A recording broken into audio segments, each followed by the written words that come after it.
Fresh Leaf Forever, a podcast that embraces diverse topic focus, guest profile, and works across age groups, providing fascinating insights week after week.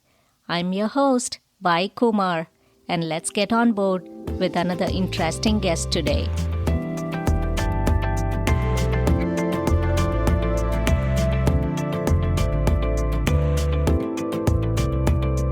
Our guest today is Shobha Swamy, and she's here to talk about plant-based diet demystified. She has 25 years of experience in automotive engineering field and switched careers further to that and regained vibrant health through food choices she made. She's now certified in plant-based nutrition from the T.Colin Campbell Center for Nutrition Studies at the Cornell University. Shobha is also a Food for Life instructor through the Physicians Committee for Responsible Medicine.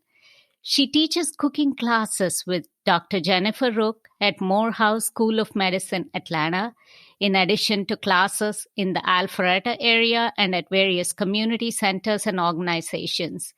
Shobha is a field educator with the Ethical Choices program and offers educational presentations to high school and college students related to food choices and their impact on the planet. She offers private and family consults and is also a certified yoga and meditation instructor. Welcome, Shobha, to the program. We are very lucky to have you as a guest on the show, and I couldn't be more excited. Thank you very much, Vaidehi, and I am very glad to be here and thrilled to take plant-based nutrition to the larger community, to the world community. Awesome. So from an automotive engineering field to focusing on nutrition, that seems like a vastly different scenario. What motivated you to switch careers and make that transition? I was going about my life in automotive electronics engineering, and I absolutely loved my job. And along came my teenage daughters who were in high school at that time, and they watched a movie called Food Inc., Food Incorporated, that set them on a path of finding out what our food choices were, how our food was made, and what it took to take food from the farms to the table. So they came home and said that they did not want to have anything to do with both the dairy industry and, we used to consume small amount of eggs, as well as the egg industry. We were not meat eaters in our home. So we have been vegetarians. So they said that they were not going to consume these two products. So that got me thinking in terms of, first, we were surprised and we were quite scared about how we were going to embark on a diet such as this. Things that we already knew for years that was good for our health. How could that be, not so good for our health? So I got started on this journey that way. Is there anything else that motivated you apart from your daughters being the center of it all? Other than that, I set about myself doing research and finding out if this kind of a diet, which is devoid of dairy, devoid of eggs, devoid of meat, is that healthy for us? Would we get all our nutrients? But if we don't consume these ingredients in our food, would we still be healthy? Will we be able to play strong sports? Would the girls be part of the swim team and all the things that they aspired to do in high school? Would they be able to do? So I set about doing my own research and found a plethora of information about plant-based nutrition, its benefits, its advantages, and how it was making people's lives vibrant and devoid of diseases, how they could prevent and reverse diseases. So I came across stalwarts in the area, Dr. T.Colin Campbell, for example, from Cornell University, who is also training people in plant-based nutrition. So I got myself trained and certified in plant-based nutrition through his program from Cornell University. And then I set about taking this information to the community. How am I going to take this information that I know now to spread it among the people? And how can it help people and build awareness about being devoid of these chronic diseases? So I got certified in cooking through through the Physicians Committee for Responsible Medicine, where I am a Food for Life instructor through them for the Atlanta area. Wonderful. As I see it, some things were intuitive. You were perhaps assuming you were eating healthy, but then what the girls brought to the fold, plus the fact that you researched as well, prompted you to make these changes. That's just awesome. So, how significant is it for anyone to pay attention to what they eat? It's very, very important. I came to find out that 80 to 85% of disease outcomes are dependent on the food we eat. Food and nutrition that we fuel our bodies with are very, very important. Food constitutes 80 to 85% of all disease outcomes. That means what we eat is very, very important, much more important than genetic, hereditary factors, environmental factors, all these factors. Also, I want to add in before we go any further that the information that I give today should not be construed as medical advice. Connect with your general physician for any medically related information that you need. This is just to use food to help you feel more vibrant and try to influence disease outcomes. But the primary point of contact is your doctor for all medical conditions. So this is kind of like guidelines, so to speak, and like a roadmap for what one could possibly do. You're just here to highlight all the benefits that plant-based nutrition can bring about. Is that correct? That's very true. The association between nutrition and disease outcomes was not as common knowledge or not as prevalent as it has been now, thanks to social media. This has taken over and people have found a lot of benefits. So we have personal testimonials. We have a lot of research being done as well, scientific evidence-based research behind plant-based nutrition. And now it's being taught in many medical schools as well to new medical graduates to teach them about the benefits of plant-based nutrition and to use this as the first line of defense before diseases can occur. That is called preventive medicine or functional medicine or integrative medicine. All of these people are now integrating this into their practices as well. Okay, so when we say, just to touch upon again, how significant is it for anyone to pay attention to what they eat? Is it because of the difference that we see these days in terms of all the illnesses that are out there? Yes, chronic diseases have become commonplace in our society, not just in the United States, but world over. Diseases such as heart disease, diabetes, including autoimmune illnesses, gut health and gut issues, all of these, certain types of cancer, all of these have become very common. The number one killer in the United States is cardiovascular disease or heart disease. And this accounts for 700 to 800,000 people succumbing to this disease every single year in the United States. And 1 in 3 people will succumb. CDC tells us from their statistics that 1 in 3 people will succumb to heart disease. If you and I and another third person were sitting at a dinner table, one of us is going to succumb to heart disease. This is the reality. And then it is affecting younger and younger generations. For example, let's take diabetes. Used to be that 70-year-olds and 60-year-olds grandparents used to get this disease. Then it became a disease of parents. And now it's affecting younger and younger generation. And CDC tells us that this is the first generation of Americans that are projected to live shorter lives than their parents and grandparents.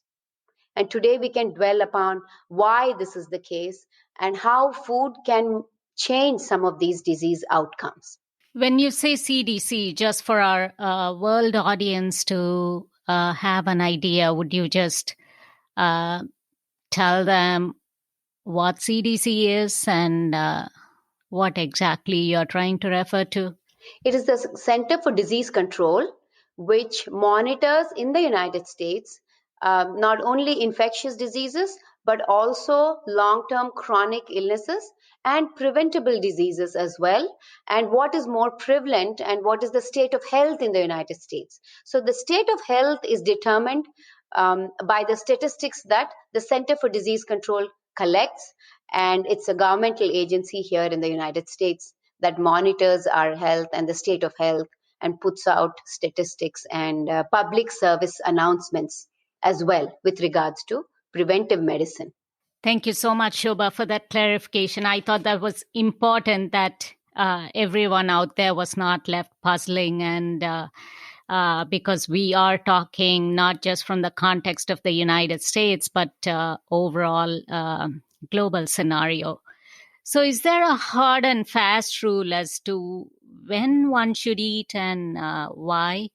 Um, Food nurtures our body, and it's best to eat when you're hungry. Nowadays, we have an abundance of food. So, overnutrition is the problem, overconsumption, and over availability as well. And so, as a result, your body should be your guide.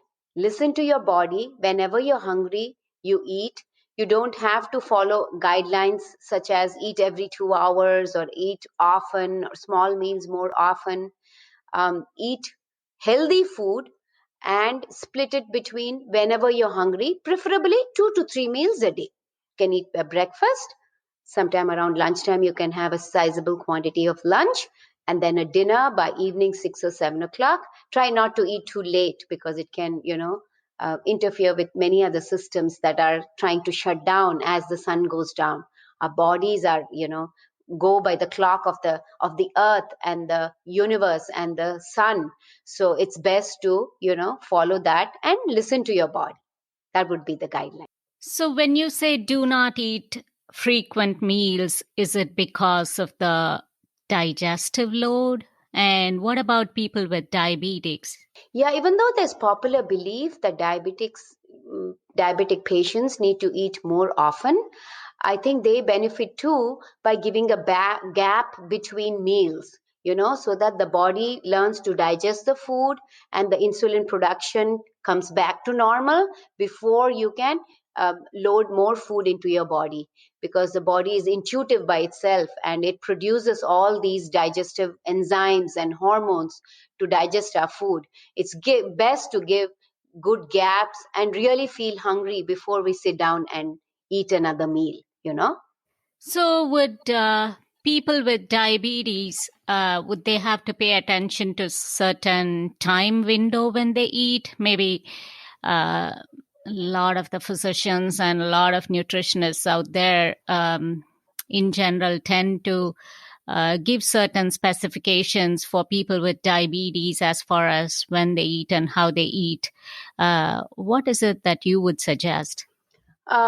Some people have been monitoring their blood sugars very closely through these patch monitors and such, and they have found different results that helps them. That's, I think, the most accurate. But in general, I think plant-based nutrition in general has shown many benefits for diabetes patients as well. And there's one very big correlation of weight and diabetes as well. Some clients have found that if they drop about, say, 10 or 15 pounds, some people more, they see that their diabetes goes away. So overweight and diabetes, obesity and diabetes kind of go hand in hand. And also, there's a very high correlation between diabetes and heart disease, which is the number one killer, not only in the United States, but worldwide. Many countries are showing signs of heart disease being a very big concern for public health officials in every country, including the United Nations and WHO and all of these. These are called chronic diseases. And the definition of a chronic disease, such as diabetes or heart disease, is one in which it's a long-term disease, but it's also preventable and reversible in most cases. So that can happen when you say possibly reversible. That can happen only if someone were to be very stringent with the diet that they follow, because I guess we are what we eat, don't we? Isn't that right? Very true. But lot of research and lot of scientific data and evidence-based data has proven that there are foods that promote health, and then there are foods that harm our bodies. Foods that we thought were good for us. For example, dairy. For example, eggs. We thought that these were good for us because our parents, our mothers, and whoever cooked at home would put this on a plate in front of us and say, this is good for your health, eat it. And so it has been ingrained and we are conditioned to think that these are good foods for us. But science and research has proven that in the modern day, that many of these foods that we thought were good for us are harmful for us. And definitely a lot of supermarket foods that come packaged, which are called processed foods, they come out of a packet or a box. They are not so good for us. They have long shelf life in these supermarkets, and those don't promote health. What promotes health is fruits and vegetables that are fresh. So plant-based nutrition covers basically 4 food groups: fruits, vegetables, grains like rice, corn, millets, quinoa, many of these grains, and then all the lentils and pulses that are called beans or lentils available all over the world. So civilizations have thrived on foods such as this. And the focus of plant-based nutrition is to eat lots of fruits and vegetables, much more than we thought was necessary for our bodies. Approximately, each person needs to eat about 2 pounds or 1 kg of vegetables every single day. That's a lot of vegetables. But we must aim to eat more vegetables. Oh, that is a high number. No one would have thought, it's good to eat that much, and one should eat that much for vibrant health. In fact, you jump right ahead. I was going to touch upon the processed food aspect, but wow, Shobha, you jump right on. So what is it that a human body needs for someone to feel good, energized, and say carry on with their routine? We all want to always feel good about what we do and how we go about our day. Yes, very true. Very true. As you said, we want a spring in our step. We want to be energized, and we don't want to feel sluggish after a meal. We don't want to say, oh my goodness, let me take a nap. Maybe I feel like I just have to sit down for a bit. My eyes are just drooping and I'm not able to concentrate at work or school for children and universities, young adults as well. So what are the foods that energize us, make us vibrant, and bring us, spring to our step? It's primarily foods that are derived from nature. Eat, like I was saying, minimally processed. It should be as grown in nature, as foods are found in nature. A lot of grains are found in nature that keep us feeling full and are satiated, and they cover enough of carbohydrates as well as proteins. Same with lentils and beans. They cover the proteins and the carbohydrate aspect. And in addition to this, all the plant-based foods have a lot of antioxidants, a lot of phytonutrients, and all of the vitamins and the nutrients that we need to energize our body. People may think that there are certain nutrients that we get only from animal-based sources, which is really not true, because it begs to ask the question, where do these animals get those proteins from? where do these animals that we consume, where do they get the calcium from? So this is a thought experiment. If you were to embark on a journey of doing this thought experiment, the answer will come to you that the original source of proteins, calciums, omega-3, and many other nutrients are all plant-based sources. Even the biggest animals on the planet are all herbivores. In fact, that leads me to the question. So this vegetarian, vegan, pescatarian, if you will, meat eating, and so many categories that human beings fall under. Is there a relevance to why people eat differently then? Very true. Over the years, we have assumed that we are omnivores and that we were hunter gatherers and that eating animal products was good for our body and in fact necessary for our body, necessary for being strong, having strong muscles, bones, all of these things. But contrary to popular belief, human species as a whole are primarily herbivores. Our digestive system is made very similar to herbivorous species on Earth. And so there are different ways, we know generations of people in certain civilizations who have been primarily vegetarian. For example, in certain parts of Asia, like in certain parts of India and many other countries, there are large sections of populations that are primarily vegetarians for generations to come. And ancient civilizations, if you go back and see where these grains came from, they were all primarily eating off the land, so to speak. Small amount of animal-based products, definitely, but larger was the gathering part of the hunter-gatherers. So they gathered berries, fruits, nuts, seeds, vegetables, flowers. They ate all these things. So in the modern day, it has come to be known as vegetarians, and some of the vegetarians include ovo and lacto vegetarians, ovo in the case of eating eggs and lacto in the case of drinking primarily cow's milk. So this combination has come about to include vegetarianism, and that's why perhaps people thought that they needed another term to stay away from animal products, and then that became the vegan or veganism or vegans as are popularly known all across the world, where they don't consume any animal product. Some people for moral ethical purposes, but some other people for health purposes, and some people follow that for the environment because it's more beneficial for the environment as well. So pescatarians are those people who eat primarily plant-based, but in addition to that, they consume fish. So there's vegetarians, and then there's, people like pescatarians. Some people call themselves flexitarians, which means they're a little bit flexible, but primarily plant-based. But human species and the gut and the digestive system is primarily meant for plant-based food, and that's what energizes and makes us, healthy and vibrant.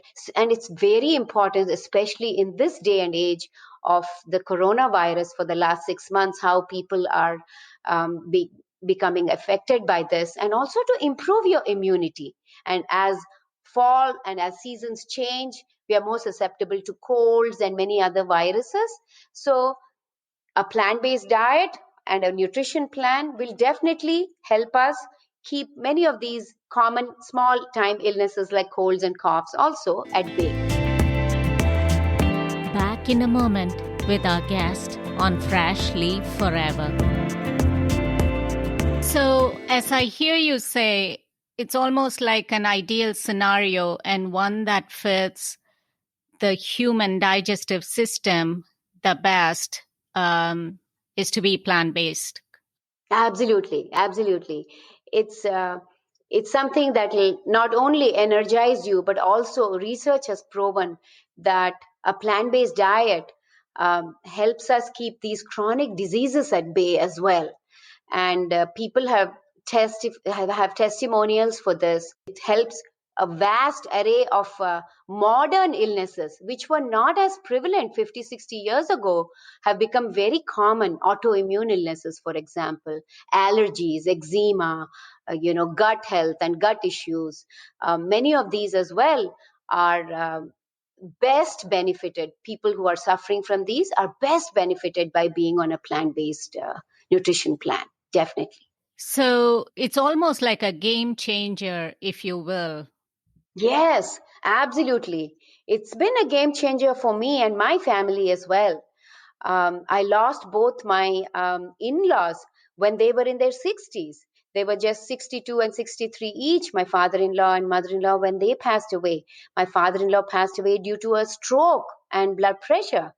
And my mother-in-law passed away due to breast cancer and heart disease. So you can see that genetically we may be stacked up.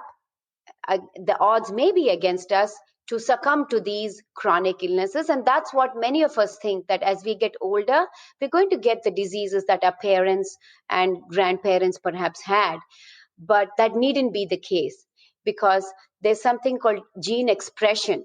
The foods that we consume energize and make these genes express themselves. And some of these foods are harmful for our bodies. And thereby, if we remove them from our diet, you can change the odds of, succumbing to many of these chronic illnesses or everyday diseases as well. And my husband himself has seen great benefits from this plant-based nutrition plan, because he had what is called psoriatic arthritis, and he was on very strong medication for over a year, which he was not seeing that great benefits with regards to health, and his ability to play tennis had pretty much, he had given up the dream of playing tennis. But once we started on this plant-based journey and plant-based nutrition plan, slowly but surely he weaned himself off his medications, and today he is medicine free. And not only that, most importantly, he's pain free. Excellent news. Seems like a coincidence here, Shobha. I've only known you very recently. But when you mentioned tennis, my daughter is a junior competitive tennis player, and she has done this for many years since her childhood. Leads me to this question. So many people tell me, oh, you have a competitive tennis player. She should be eating meat. Why is it that she's resorting to a vegetarian diet? Of course, she is a lacto-ovo vegetarian, but she is trying to be vegan for the most part these days. But would you just throw some insights out there as to whether she's okay doing what she is doing, or would someone like that, an athlete like that, need to eat animal products? Very good question. Very good question. And many people have this at the top of our mind. And we all think that we need to eat in order to build muscle, in order to be strong, agile, to be quick on our feet on the tennis court and other sports as well. We think that we need animal-based proteins and foods from animal products. But it's contrary to popular belief. Like I was talking about this thought experiment that we were talking about. Think about a horse. Think about a Mustang. Think how strong, powerful they are, how they can run long distances, how they have endurance, and where are they getting this good muscle toning from? What do the horses eat? What is their basic food? They eat mainly grass and hay, perhaps. And they get all the nutrients they need to build strong muscles from that grass. That means that grass that they're eating has all the calcium that they need to make strong bones. That grass that they're eating has all the proteins that they need to make strong muscles. And the grass that they eat has enough carbohydrates for them to run long distances and have endurance. And the same is true for human species and for athletes as well. So our main source and our original source of proteins, carbohydrates, calcium, omega-3, and many other nutrients are plants. Because all these animals, as you can see, when we consume the milk of a cow, we are consuming calcium, but it's a secondary source. The original source of calcium, how does the cow get its calcium from? By only eating grass. That means grass has calcium. So all the greens that we consume, say for example, kale, spinach, bok choy, um, radish greens, mustard greens, collard greens, all the different greens that we have, all of them have lots of calcium, and we have such a variety. We don't have to be restricted to eating just one kind of food like the horses or the cows eat. We have a plethora, and color is our, kids will love the different colors of the rainbow. Young kids are enticed by this. So they have a lot of phytonutrients, antioxidants, and all the minerals that we need too. Iron, potassium, calcium, all these things are loaded in plant-based foods. And if you can expose her to this movie called Game Changers, it talks about athletes, how well, not only how well they perform on the courts or on the playing field, but also their recovery time from injury is so much shorter and so much quicker. People who are doing boxing, for example, and gymnasts, wrestlers, they all have showcased their personal journey in this movie called Game Changers. And maybe you and your daughter can sit down and watch it, and that would open up your mind to consider perhaps a plant-based diet for her as a tennis player as well. And her recovery and injury recovery also is much more faster, because these kind of foods promote repair and rebuild as well. Oh, we did watch it, by the way, Mm-hmm. and she was definitely very captivated by what messaging the documentary offered. And I just wanted to put it out to the world out there as to how significant it is. And it really helps to have or talk in the context of athletes as to how we do it. And I know the Williams sisters in tennis, they do it. Carl Lewis, Yes. the very famous sprinter, he does it. And there are so many other golfers and so many other swimmers and other athletes out there doing it too. That's wonderful. So with everything changing in supermarkets these days, we see again a plethora of organic products too. When we say plant-based, does it mean we have to stick to organic? Is that the route to vibrant health? It's not necessarily that important that you need to consume organic foods. But if you have access to organic foods and if you can afford it, then that's the way to go.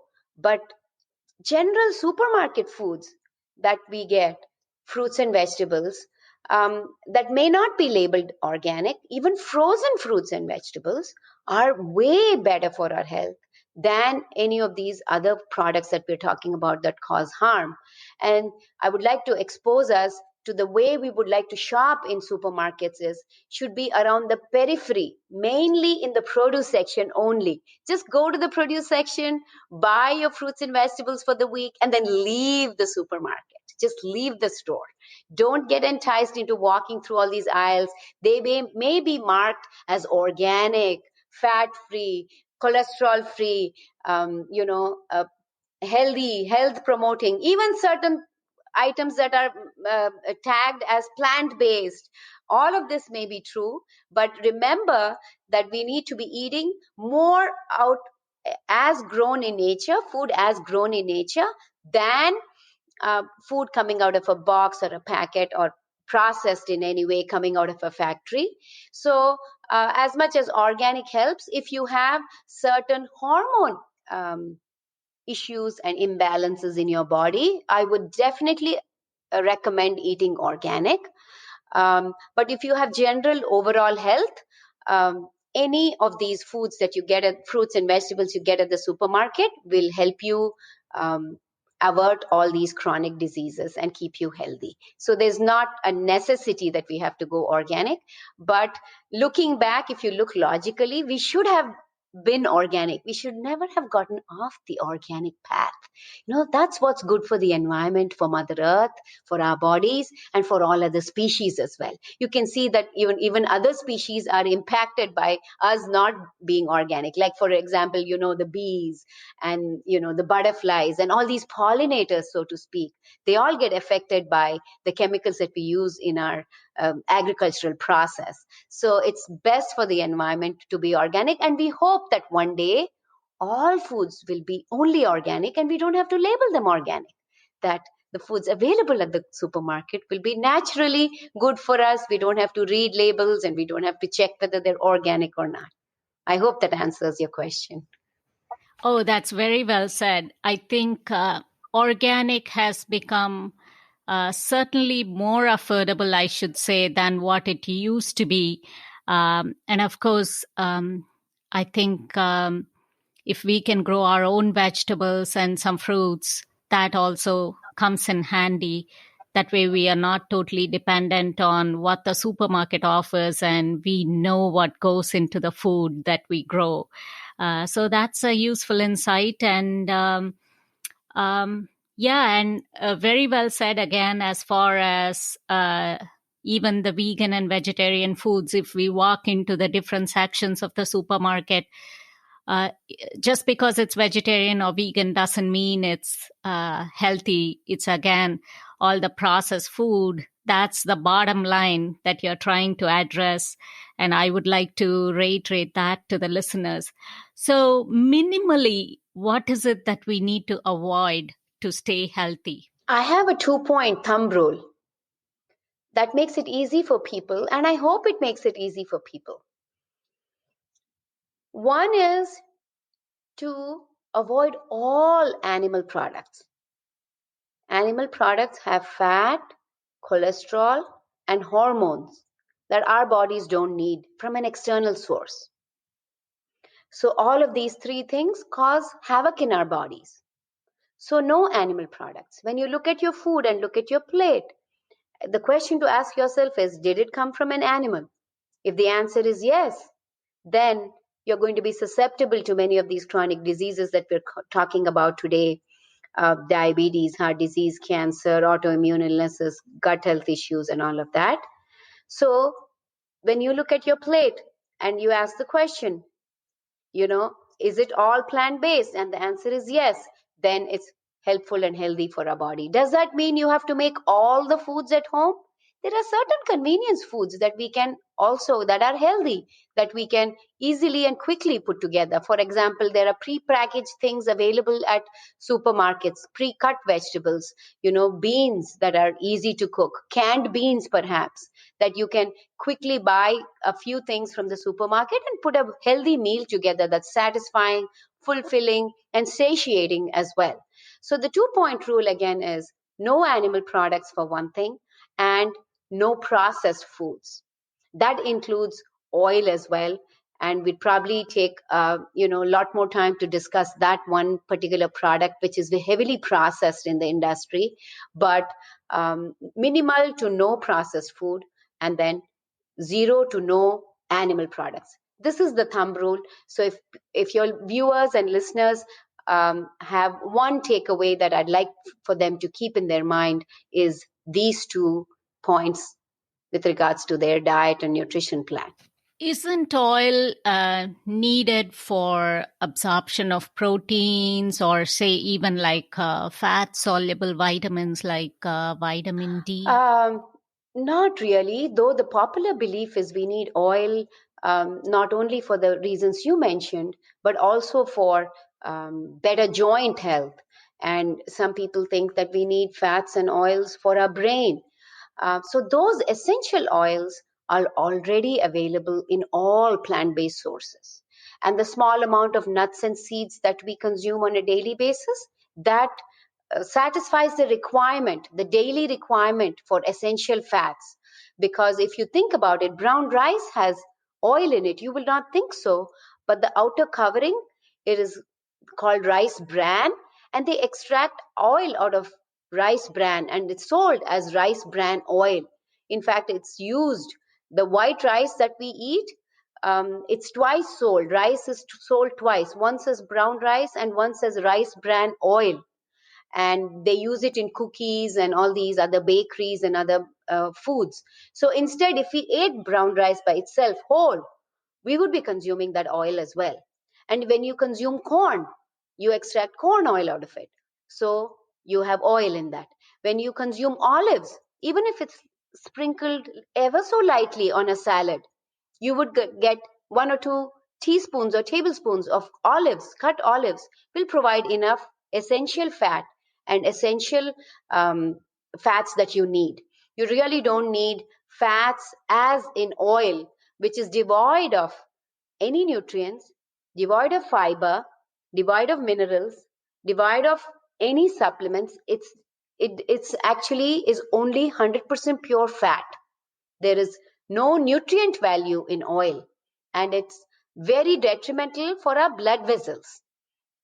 Maybe we can cover the details of that in another session, but minimally processed foods, as well as no animal products, which means what should you eat? This is 2 things to avoid. So what should you eat? The 4 food groups are fruits, vegetables, grains of all kinds, and lentils and beans of all kinds. So have the picture of these 4 things in your mind, and that's how plan your day and your meals around these 4 food groups, and you will live vibrant, active, athletic lives. Now that you have presented this picture of what plant-based nutrition can do, and we have sort of demystified what it is, how would you advocate someone transitioning to a plant-based lifestyle? And again, you gave the takeaways earlier, but as far as the transition aspect, what would be the takeaway from this program? Just like all transitions, some people embrace it, and most of it is educating ourselves, building awareness, and building a community around eating this way. Because if it's not so popular in the general friends and family we move around, it's good to build a community around this. And start slowly. For example, you can determine that we are going to remove all meat-based products from our home, our refrigerators, and our pantry. So take a week or 2 weeks perhaps to do that, and bring the family on board, bring everybody on board. And the environment that we keep in our homes and the food that we bring into our homes is the first step. So that's what I would say. The first step is clear out your environment. Take 1 step at a time. First, perhaps the meat and meat-based products in your freezers, refrigerators, and pantry. Second, do that for a week or 2.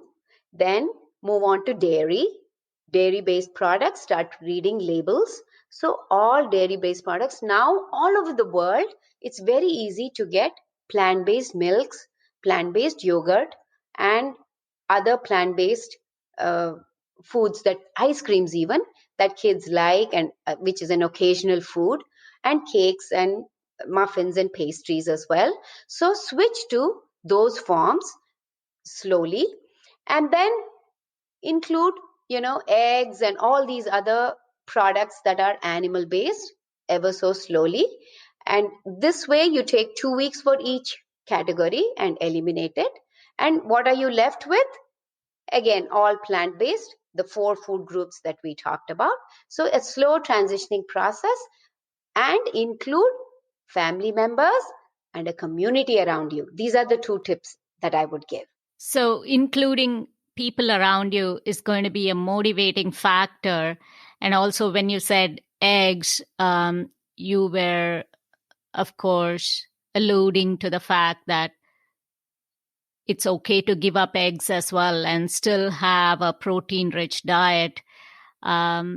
but just do everything gradually in like a 2 to 3 week phase and in stages. When it comes to eggs, again, the vitamin D and B12, and even overall in a vegetarian scenario, people keep saying, or we keep hearing, oh, the vegetarian diet is devoid of B12 and B vitamins. Is that a myth, or what is it? And if you can very quickly touch upon that, and also give your contact information to the listeners, that'll be wonderful. Yes, most certainly. B12 is actually not produced by animals. It's found only in the earth, in the bacteria from the soil. So when cows graze and when they eat grass, they get small amounts of B12. And also in our fruits and vegetables, we used to get small amounts of B12. But everything is double washed, triple washed anymore, scrubbed and scrubbed so clean that carrots perhaps would have small amounts of B12 stuck in their crevices and in the root system in potatoes and the fruits and vegetables that grow underground, but that's not the case anymore. And so many of these are fortified even in animal products. Though we are thinking that we're getting B12 from either eggs or milk or meat, that's really not the case. And we need to monitor our B12 and vitamin D levels so that we get enough of it from a supplemental source, definitely. And so we have to find out that the original source of B12 has been the earth, and no cow is grazing grass anymore. Cows in the modern day industry are eating corn, soy, and wheat out of metal bins called troughs, and so they don't get to graze and eat grass because it's not viable to produce that much grass that the cows need to eat. So that's a whole another aspect of it. But monitor your B12 levels, like you said. Doctors will prescribe a supplement, and those are the only two supplements you need to take, by the way. You don't really need to take calcium supplements, other supplements for other minerals and other things if you're on a plant-based diet. Those are the only two supplements that are required, vitamin D and B12. And my contact information I'll share with you. I'm Shobha Swamy from Atlanta, Georgia, and I'm available on the web at www.annapurna-nutrition.com. I'll spell it out for you. Annapurna is spelled ANNAPOORNA-nutrition, as in nutrition.com. And that's my website. You can contact me through the contact me link in there. And I'm available for any consultations as well as any general knowledge that you may need about plant-based nutrition. My cell phone number is area code 248-894-1929. And for US country code, you will have to add 001. I'm available on WhatsApp as well as on the phone. So please get in touch with me if you have any questions, and have a wonderful day and eat plants and be vibrant. Oh, that's so nice of you. I'll make sure to include your contact information on the show notes as well.